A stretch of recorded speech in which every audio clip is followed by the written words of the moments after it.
नांदेड जिल्ह्यामध्ये ऑपरेशन तुडवा राबवण्यात येणार. ठाकरे सेनेचे जिल्हाध्यक्ष ज्योतिबा खराटे यांची माहिती. यावेळी शिवसेनेचे निष्ठावंत मावळे सोबतीला होते. नमस्कार, आपण पाहतात लोकलढा न्यूज.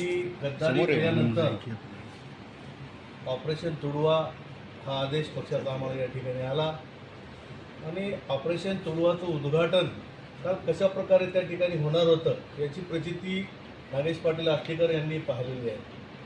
आणि 4 गाड्या पोलिसाच्या मागं, 4 गाड्या पुढे यायचे, एक माणूस इकडून बसवायचा, मधामध्ये बसवायचं आणि आम्हाला शिवसैनिकांना धमकी द्यायचं हे कितपत योग्य आहे.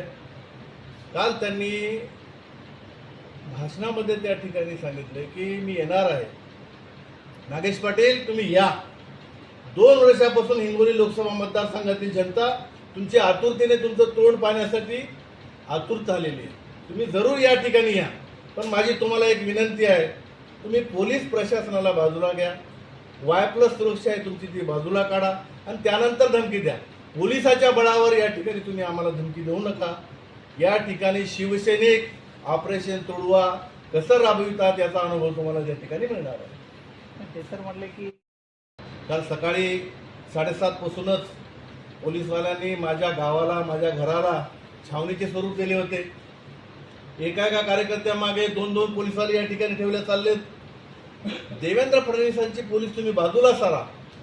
त्यानंतर कोण कशा प्रकारे लढतंय हे तुम्हाला या ठिकाणी दिसणार आहे. नागेश पाटलाचं कालचं भाषण म्हणजे हातपाव में दम नाही, हम किसी से कम नाही, अशा प्रकारची ही घोषणा आहे. ठाकरे साहेबांचा तुम्हाला फोन आला. सोशल मीडियाच्या माध्यमातून जेव्हा बातमी ठाकरे साहेबांकडे गेली, जेव्हा पोलिसांनी आम्हाला अटक केलेली होती, त्यावेळेस ठाकरे साहेबांनी आम्हाला या ठिकाणी फोन करून आम्हाला या ठिकाणी धैर्य हिंमत दिलं. त्याबद्दल ठाकरे साहेबांचं मी आभारच मानतो.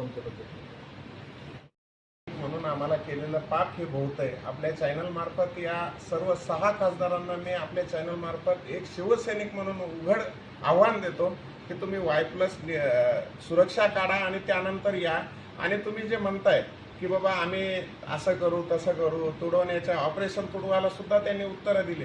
खरंच जर आम्ही शिवसैनिक म्हणून तुम्हाला जर आमच्यासोबत खेटायचं असेल तर पहिले आमच्या बळावर, आमच्या मतावर निवडून आलेल्या खासदारकीचा तुम्ही राजीनामा द्या आणि येणाऱ्या काळात निवडणुकीतून तुम्ही आमची हिंमत बघा. आमच्या बळावर तुम्ही असं निवडून आलो नाही असं जर वाटत असेल किंवा तुम्ही उद्धव साहेबांच्या मशालीवर निवडून नाही आले, बाळासाहेबांचा चेहरा वापरून नाही निवडून आले, तर येणाऱ्या काळात तुम्ही आत्ता खासदारकीचे राजीनामे द्या आणि निवडणुकीला सामोरे जा.